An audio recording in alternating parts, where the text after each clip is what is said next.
स्वागत है आप सभी का। आपके साथ मैं हूं स्वप्निल। सबसे पहले जान लीजिए 10 बजे की वो 10 बड़ी खबरें जो आज दिन भर सुर्खियों में रहेंगी, जिन पर दिन भर अपडेट्स हम आप तक पहुंचाते रहेंगे। सड़क पर पसरा काल कहां बताएंगे, खबरों में शोलों की विनाश लीला, साथ ही ग्रेटर घमासान कहां तक पहुंचा है और एसीआर पर जुबानी जंग किनके बीच चल रही है। साथ ही बताएंगे बेनीवाल की खरी खरी और बेखौफ बदमाशों के बारे में। साथ ही वर्चस्व की लड़ाई किसमें चल रही है, बस संचालकों ने कहां और कैसे संग्राम किया, बताएंगे। साथ ही देवोत्थानी एकादशी है आज और पर्यटकों से कई शहर गुलजार हैं। तो ये तमाम वो बड़ी खबरें जिन पर दिन भर नजर रहेगी।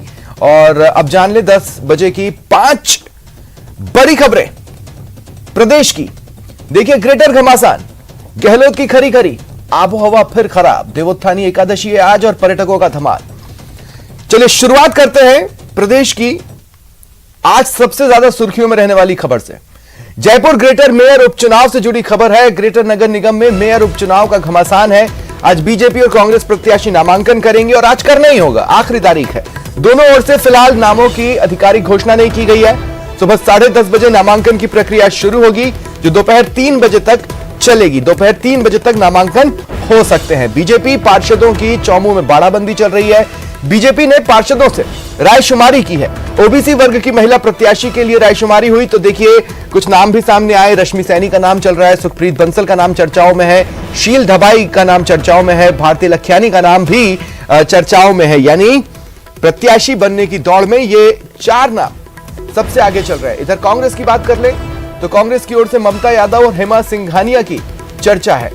देखिए, संख्या के लिहाज से देखें तो यह घमासान एकदम सीधा होना चाहिए था, लेकिन बयानों के हिसाब से देखें तो सेंधमारी की कोशिशें चल रही हैं। और इन चुनावों का अपना एक इतिहास रहा है। कई बार जो सबसे कंफर्टेबल होता है उसे सबसे बड़ा झटका लग चुका है और उसके लिए ज्यादा दूर जाने की जरूरत नहीं है। विष्णु लाटा प्रकरण ही अगर आप याद कर लेंगे, उससे पहले जाने की जरूरत ही नहीं है। उसके पहले भी कई उदाहरण मिलेंगे, लेकिन ताजा घटनाक्रम में विष्णु लाटा प्रकरण अगर आप याद कर लें तो बीजेपी जिस तरह से कवायदों में जुटी है, कहा जा सकता है दूध का चला छाछ फूंक कर पी रहा है। और इंटरेस्टिंगली देखिए, प्रताप सिंह खाचरियावास ने जिस तरह का बयान दिया, उसके बाद बीजेपी हर कदम फूंक कर रख रही है। अब से ठीक 31 मिनट बाद नामांकन की प्रक्रिया शुरू हो जाएगी। सहयोगी रोशन इस वक्त मेरे साथ जुड़ रहे हैं। रोशन, किसी भी सवाल से पहले अपने दर्शकों को मैं ये जरूर बताना चाहूंगा आपके जरिए भी कि अगर किसी ने मुहूर्त निकलवाया हो तो बात अलग है, लेकिन सबसे सेफ होगा 1:30 बजे बाद किसी भी दल के लिए नामांकन करना, ताकि नाराजगी को भी काबू में रखा जा सके और ज्यादा प्रतिद्वंद्वी भीतर से ही न खड़े हो जाएं।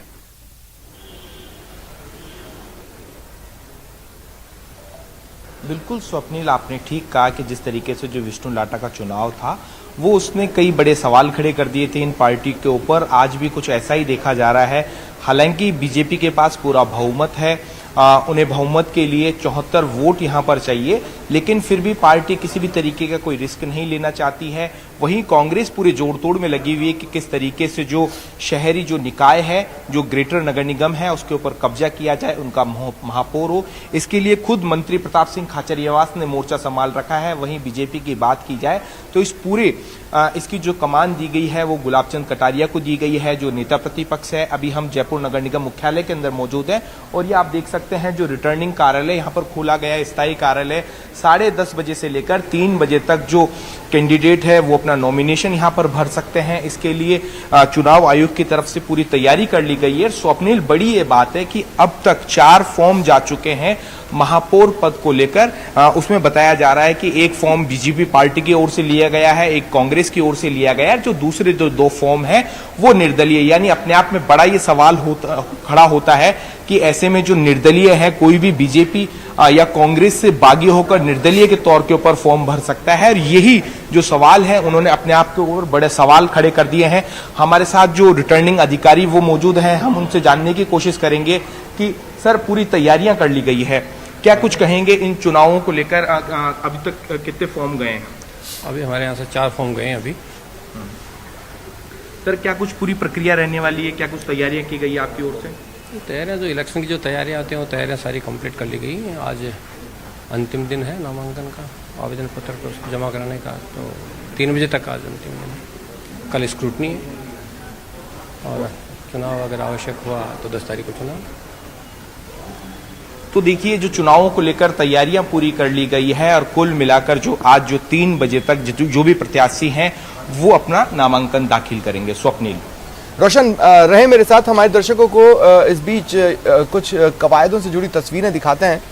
हालांकि जो दिखाया जा रहा है वो अलग है और जो छिपाया जा रहा है, सारी कवायदें उसी कैटेगरी में हो रही हैं। देखिए चौमू में बाड़ाबंदी हुई है, लगभग आप ये समझ लीजिए लगभग 25 से 30 किलोमीटर दूर है, जहां पर बीजेपी पार्षदों को रखा गया है। वहां से कहा तो यही जा रहा है कि भाई ट्रेनिंग चल रही है, लेकिन जो तस्वीरें आ रही है वो सैर सपाटे और पिकनिक की है। मॉर्निंग वॉक और योगा करते कई पार्षद दिखे, चेयरमैन दिखे। देखिए गुरुवार रात को पार्षदों ने 3-3 नाम अपनी तरफ से दिए थे। चुनाव प्रभारी गुलाब चंद कटारिया ने नाम मांगे थे, विधायक पार्षदों ने अपने अपने नामों की लिस्ट दी। विधायकों से भी प्रत्याशी के नाम पर चर्चा होगी। इधर कांग्रेस भी अपने प्रत्याशी के नाम पर मंथन कर रही है। माना जा रहा है कि लगभग फाइनल भी हो चुका है। दोनों पार्टियों की ओर से आधिकारिक घोषणा बाकी है। दोपहर तक नामांकन किया जा सकता है, 3 बजे तक नामांकन की प्रक्रिया चलेगी। सहयोगी रोशन मेरे साथ बने हुए हैं। रोशन, इस बात के कितने चांसेस हैं कि जिसे नामांकन भरना है उसे तो बता दिया गया होगा कि भाई तुम तैयार रहना, लेकिन साथ ही साथ बाकी कवायदें भी चल रही हो ताकि सभी को एक मत बनाया जा सके, अंदर से गुस्सा लोगों का काबू में रखा जा सके?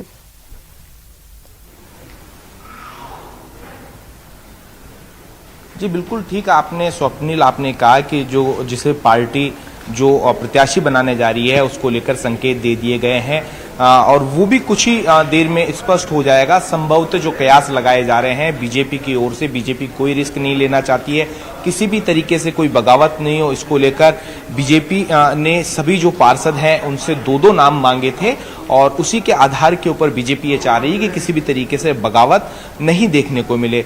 जो संभवतः कयास लगाए जा रहे हैं, जैसा कि जो बीजेपी से जुड़े सूत्र हैं वो कह रहे हैं कि बीजेपी जो शीला धाबाई है जो वर्तमान में कार्यवाहक मेयर है उसके नाम के ऊपर चर्चा कर रही है। वहीं जो दूसरा नाम है कविता कटियार का नाम आ रहा है। कांग्रेस की बात की जाए तो कांग्रेस की ओर से जो हेमा सिंघानिया है जयपुर नगर निगम के वार्ड नंबर 74 से, उसे अपना प्रत्याशी बनाने जा रही है। हालांकि इसकी जो औपचारिक रूप से हालांकि इसकी कह सकते हैं कि घोषणा नहीं हुई है, लेकिन लगभग जो पार्टियों ने अपना जो मानस यहां पर बना लिया है, कुछ ही देर के बाद में जो नामांकन की जो प्रक्रिया है वो शुरू हो जाएगी। मैं मेरे सहयोगी से कहूंगा कि वो दिखाने की कोशिश करें कि जो चुनाव कार्यालय है वो पूरी तरीके से खुल चुका है, जो रिटर्निंग अधिकारी है वो यहां पर पहुंच चुके हैं और जो तैयारियां हैं उनमें जुट चुके हैं। स्वप्निल। बिल्कुल, देखिए जहां तक मुझे लगता है पार्टी ने जो पार्टी के थिंक टैंक है उन्होंने तय कर ही लिया है कि किसको खड़ा करना है। फिलहाल तमाम कवायदे और ये प्रोसीजर लंबा टेक्निकली अगर कहें तो टैक्टिकली खींचा भी जाता है, रणनीति के तहत खींचा भी जाता है और नामांकन को थोड़ा देर से किया जाता है ताकि अगर किसी तरह की फूट की गुंजाइश बने या नाराजगी के स्वर उठें तो बहुत ज्यादा मौका नुकसान पहुंचाने का न मिल पाए। खासकर बीजेपी की बात करें तो विष्णु लाटा प्रकरण से तो वो वैसे ही दूध के जल हैं, तो इस बार छाछ फूंक कर पिएंगे। लेकिन दूसरी तरफ कांग्रेस की बात करें तो उन्हें ज्यादा कवायदों को अंजाम तक पहुंचाना है, क्योंकि बयानों ने इन उपचुनावों को एक बहुत बड़े घमासान में बदल दिया है। अब क्या संकेत मिल रहे हैं प्रत्याशियों को लेकर? खासकर मैं बीजेपी की बाड़ाबंदी से जुड़ा एक सवाल पूछना चाहता हूं, क्या सब पहुंचे? कुछ पार्षद इसलिए भी नहीं पहुंच पाए कि चलिए शादियों में वो बिजी होंगे, हो सकता है वो शादियों के बाद ज्वाइन कर लें, लेकिन उससे इतर भी कुछ नाम हैं जो नहीं पहुंच पाए।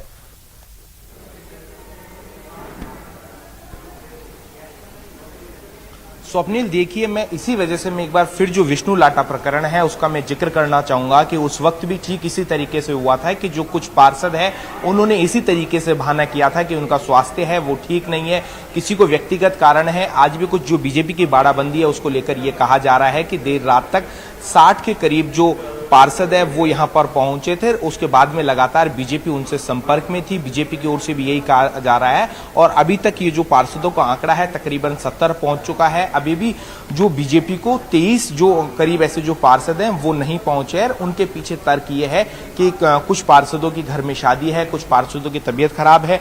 उनमें से कुछ नाम हमारे सामने आए हैं कि जो अभी तक नहीं पहुंचे हैं, लगातार पार्टी उनके संपर्क में है, जिनमें पहला नाम है रवि उपाध्याय है, प्रियंका अग्रवाल है, कविता कटियार है, कुमकुम शर्मा है, ऐसे तकरीबन 20 से ज्यादा ऐसे जो नाम हैं जो अभी तक पार्षद जो बीजेपी की बाड़ाबंदी है उसके अंदर नहीं पहुंचे हैं। ऐसे में कह सकते हैं कि किसी भी बगावत से इनकार नहीं किया जा सकता और यही जो इसी को लेकर जो बीजेपी को डर है।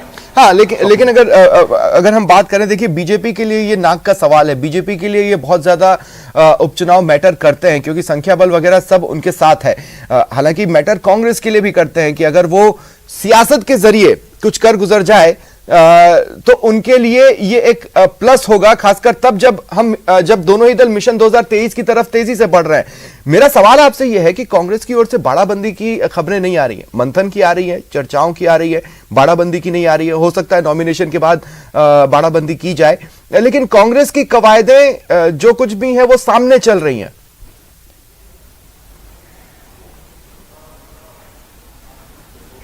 बिल्कुल ये कहा जा सकता है स्वप्निल की जो बीजेपी कांग्रेस की ओर से जो कल भी मीटिंग की गई उसमें तमाम पूरे जो पार्षद थे वो मौजूद थे और कांग्रेस की ओर से ये जो पूरा मोर्चा है मंत्री प्रताप सिंह खाचरियावास ने संभाल रखा है। जब मेयर विष्णु लाटा प्रकरण था तो उस वक्त भी जो फ्रंट लाइन के ऊपर जो मंत्री प्रताप सिंह खाचरियावासी थे और उन्होंने जोड़ तोड़ कर जो नगर निगम का बोर्ड है उसमें कांग्रेस का यहाँ पर मेयर बनाया था। और अगर बात की जाए तो बीजेपी की वहीं जो नेता प्रतिपक्ष है गुलाबचंद कटारिया है वो उन्होंने यहाँ पर मोर्चा संभाल रखा है। लगातार वो पार्षदों से संपर्क में हैं कि किसी भी तरीके से बगावत नहीं हो, इन तमाम चीजों का ध्यान रखा जा रहा है। लगातार 1-to-1 जो पार्षद है उनसे किया जा रहा है। स्वप्निल, कौन से नाम दौड़ में चल रहे हैं दोनों ओर से?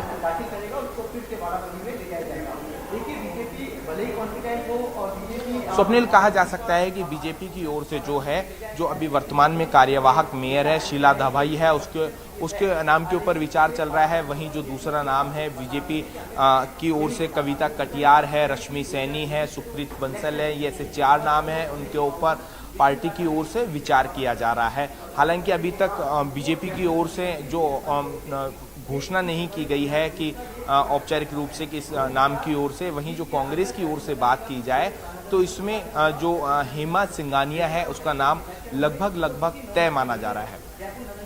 ठीक है, देखिए हालांकि इस बातचीत के दौरान हम लोगों ने विभिन्न सवालों और जवाबों के दौरान मायने तो समझाने की कोशिश की, साथ ही ये भी बताने की कोशिश की कि किसके लिए कितना इंपॉर्टेंट है ये नतीजा। लेकिन एक बार चलिए खुलकर उस पर बातचीत कर लेते हैं। सबसे पहले कोई आया है, आप बात करना चाहते हैं उनसे? रोशन, सवाल से पहले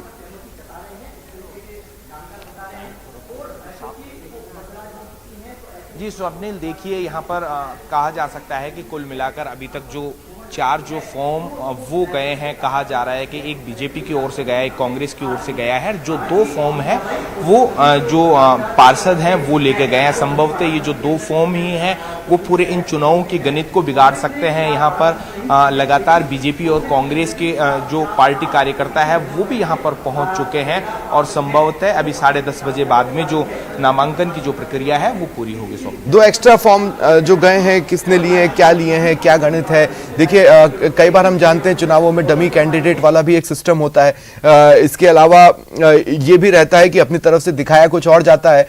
एक सेफ्टी प्रोसीजर भी होता है कि अगर किसी वजह से नामांकन रद्द हो जाए तो अपने पास एक बैकअप प्लान तैयार रहेगा। ये 2 एक्स्ट्रा फॉर्म कुछ भी गणित हो सकते हैं चुनावों के तहत।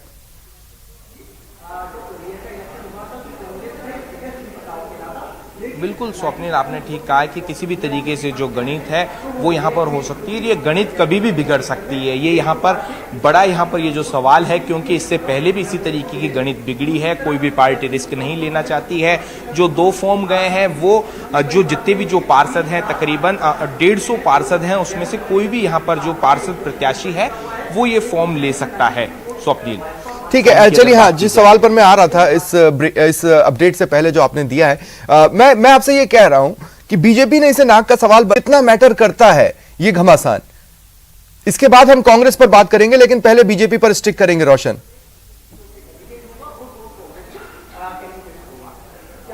देखिए स्वप्निल, बात करी जाए तो जो जयपुर नगर निगम जो ग्रेटर है इसमें 150 जो सीट है उसमें से पहले ही जो 4 पार्षदों को निष्कासित कर दिया गया है। कुल मिलाकर ये जो आंकड़ा है 146 का है। इसमें से जीतने के लिए 74 वोट किसी भी पार्टी को चाहिए। ऐसे में बीजेपी के पास अभी बात की जा रही है। कुल मिलाकर जो बीजेपी और जो बीजेपी समर्पित जो पार्षद हैं वो उनका आंकड़ा है 93 जो बताया जा रहा है। ऐसे में जो कांग्रेस के पास अगर बात की जाए तो कांग्रेस के पास 50 प्लस का ये जो आंकड़ा है, कांग्रेस ये चाहेगी कि किस तरीके से भी जोड़ तोड़ कर 20 से 25 जो पार्षद हैं वो उनके पास में आ जाए, तो ऐसे में वो जो जयपुर नगर निगम जो ग्रेटर है उसके ऊपर अपना कब्जा कर सके। हाँ नहीं, वो बात सही है बिल्कुल। ये तो नंबर्स के लिहाज से घमासान की स्थिति हुई रोशन। मेरा सवाल आपसे दरअसल ये है कि बीजेपी के लिए हार या जीत किस रूप में मायने रखेगी? मतलब अगर वो जीतते हैं तो क्यों इतना मायने रख रहा है? बीजेपी कवायदों को देखकर लग रहा है कि भाई हमारे लिए नाक का सवाल है। होना भी चाहिए, चुनावी सीजन है और साथ ही लगभग 1 साल के बाद विधानसभा चुनाव भी सामने खड़े हैं। ऐसे में नतीजों के मायने तो उनके लिए काफी ज्यादा होंगे ही होंगे। आखिर जनता के बीच में एक मैसेज देना होता है। इस लिहाज से मैं आपसे कह रहा हूं कि बीजेपी के लिए क्यों इतना मायने रख रहे हैं ये नतीजे?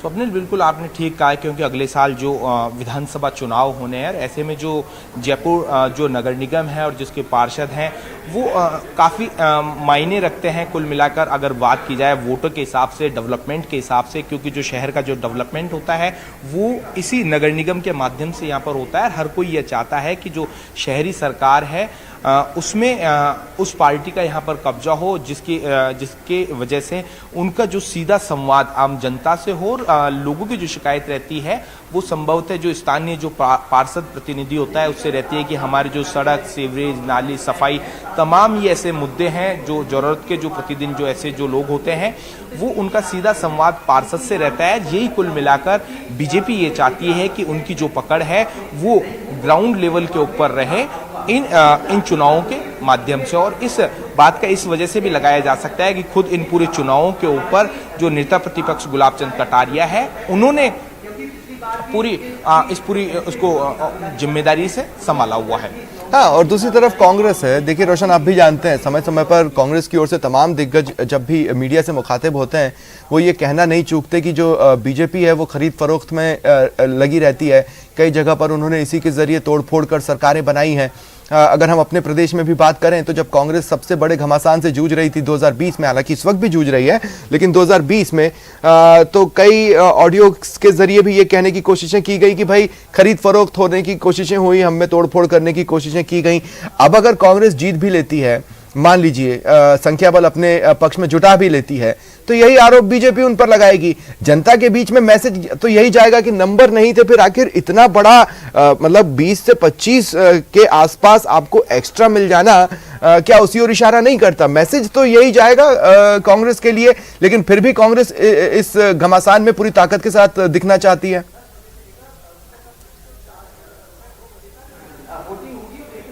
देखिए स्वप्निल, ये मैटर नहीं करता कि मैसेज क्या जाएगा। इससे पहले भी जब विष्णु लाटा का जब जो चुनाव था मेयर को लेकर, तभी भी इसी तरीके से बीजेपी ने आरोप लगाए थे। कांग्रेस ने अपना जो विष्णु लाटा ने जो अपना बचा हुआ कार्यकाल था वो पूरा किया था। तमाम आरोप लगे थे, उन तमाम आरोपों के बावजूद जो विष्णु लाटा है उन्होंने अपना कार्यकाल पूरा किया था। कुल मिलाकर जो दोनों ही पार्टियां हैं उनका ये मकसद है कि जो जयपुर नगर निगम का जो ग्रेटर जो है उसके ऊपर मेयर उनका जो प्रत्याशी हो उनकी पार्टी की ओर से हो। इस वजह से जो उनके काम है शहरी सरकार से जुड़े हुए वो तमाम काम हो सके और उनका जो वर्चस्व है वो राजधानी जयपुर के अंदर बना रहे। स्वप्निल, बिल्कुल, लेकिन ये विष्णु लाटा प्रकरण देखिए मैं कुछ बातें कर दूं। एक तो तब जो गणित था और जो नंबर्स थे वो आज से काफी डिफरेंट थे, इतने वन साइडेड गणित नहीं था। दूसरी बात अगर हम बात करें तब ये 2 में बटा शहर भी नहीं था, 1/2 वाला स्थिति नहीं थी। दूसरी बात यह भी है कि विष्णु लाटा बाड़ेबंदी में थे, एकाएक निकल के आए थे, दूसरे पाले में गए और फिर वहां से खड़े हुए और महज 1 वोट से जीते थे। 1 वोट ने चीजों को, गणित को पूरा ऊपर नीचे कर दिया था। इतना कंफर्टेबल मुकाबला उस वक्त नहीं था जितना इस वक्त बीजेपी के लिए होना चाहिए।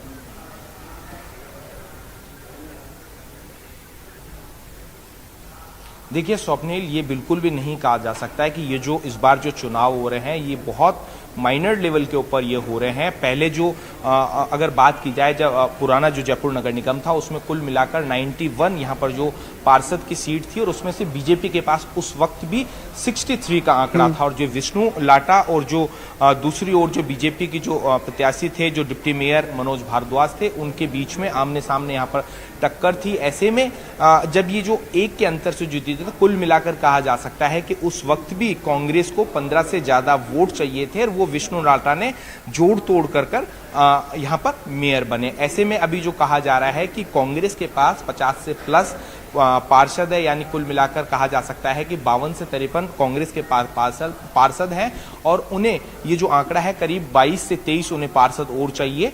ऐसे में कांग्रेस ये चाह रही है कि किस तरीके से भी ये जो आंकड़ा है इसको जुटाया जाए और जो जयपुर नगर निगम ग्रेटर है उसमें अपना मेयर बनाया जाए। चलिए, आप नजर बनाकर रखें। अब से ठीक 13 मिनट बाद नामांकन का समय भी शुरू हो जाएगा। आप नजर बनाकर रखें। फिलहाल तमाम जानकारी के लिए शुक्रिया। चलिए बढ़ते हैं आगे, बात करेंगे चोरों के आतंक की। बाड़मेर से खबर है। बाड़मेर के इंदिरा कॉलोनी में चोरों का आतंक है। बाड़मेर में 3 मकानों से चोरों ने लाखों के गहने और नकदी पार कर ली। वारदात के बाद पुलिस मौके पर पहुंची, मौका मुआयना किया और अज्ञात चोरों की तलाश में जुट गई है। देखिए, एक दो नहीं 3 मकानों में, एक साथ 3 मकानों में चोरी हुई है, जिससे लोगों में आक्रोश है। बाड़मेर के इंदिरा कॉलोनी में चोरों ने खूब धमाचौकड़ी मचाई, 3 मकानों को निशाना बनाया, लाखों के गहने और नकदी पार कर ली। पुलिस को इन्फॉर्म किया गया, पुलिस मौके पर पहुंची, सबूत जुटाने की कोशिशें की है और अज्ञात चोरों की तलाश में जुट गई है। आने जाने वाले रास्तों पर लगे सीसीटीवी कैमरों के फुटेजेस भी मांगे जा रहे हैं, ये देखने के लिए कि कहीं से कोई सुराग, कोई क्लू मिल पाए। लेकिन अब तक पुलिस के हाथ खाली है, किसी तरह का कोई खास सबूत उनके हाथ नहीं लगा है। एक साथ 3 मकानों में चोरी से लोगों में गुस्सा है। और एक और बड़ी खबर सुन लीजिए। ट्रेन की चपेट में आने से एक युवक की मौत हो गई। बूंदी से यह खबर है। ट्रेन से कटने से एक युवक की मौत हो गई। कापरेन थाना पुलिस मौके पर पहुंची। अब तक शव की शिनाख्त नहीं हो पाई है। दिल्ली मुंबई ट्रैक पर अड़ीला गांव के पास यह घटना सामने आई।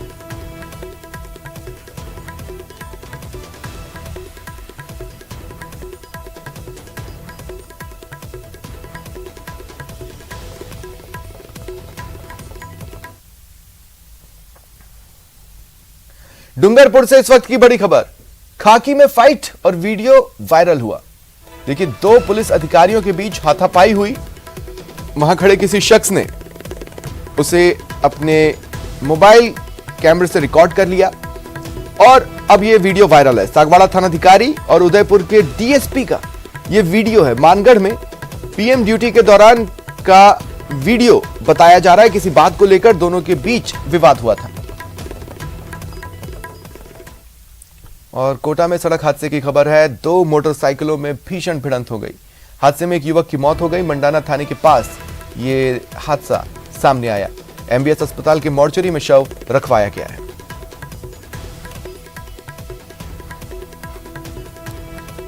तो कोटा से ये सड़क हादसे की खबर। 2 मोटरसाइकिलें आपस में टकरा गई। हादसे में एक युवक की मौत हो गई। मंडाना थाने के पास यह हादसा हुआ। एमबीएस अस्पताल के मोर्चरी में शव रखवाया गया है।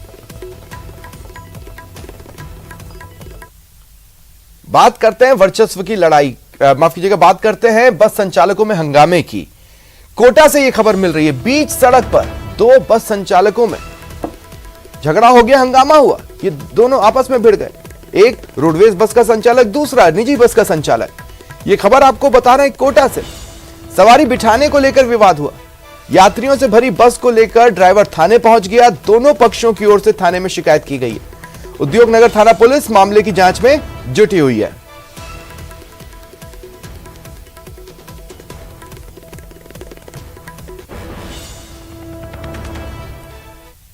और अब बात करते हैं वर्चस्व की लड़ाई की, जिसकी वजह से बीकानेर में शहर का बेड़ा गर्क हो गया है। मेयर और निगम आयुक्त के बीच वर्चस्व की लड़ाई चल रही है, जो अब सड़कों तक आ चुकी है। कमिश्नर गोपाल राम के खिलाफ मेयर ने होर्डिंग लगवा दी है। रानी बाजार फ्लाईओवर पर यह होर्डिंग लगे। आयुक्त की ओर से शहर में बदसूरती के आरोप लगाए जा रहे हैं। मेयर सुशीला कंवर राजपुरोहित की आयुक्त से लड़ाई चल रही है। मंत्री बीडी कल्ला पर आयुक्त को आश्रय देने का आरोप लगा था। आयुक्त के खिलाफ आमरण अनशन पर भी मेयर बैठ चुकी हैं।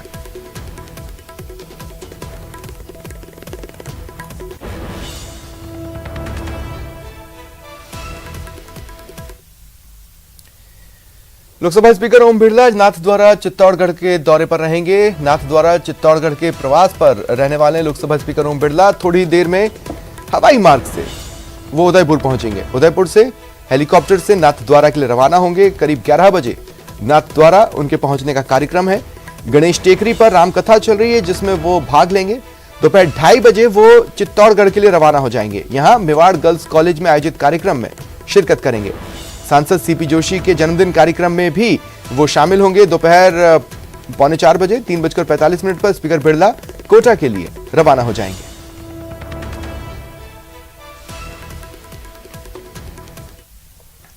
रुकते हैं ब्रेक के लिए।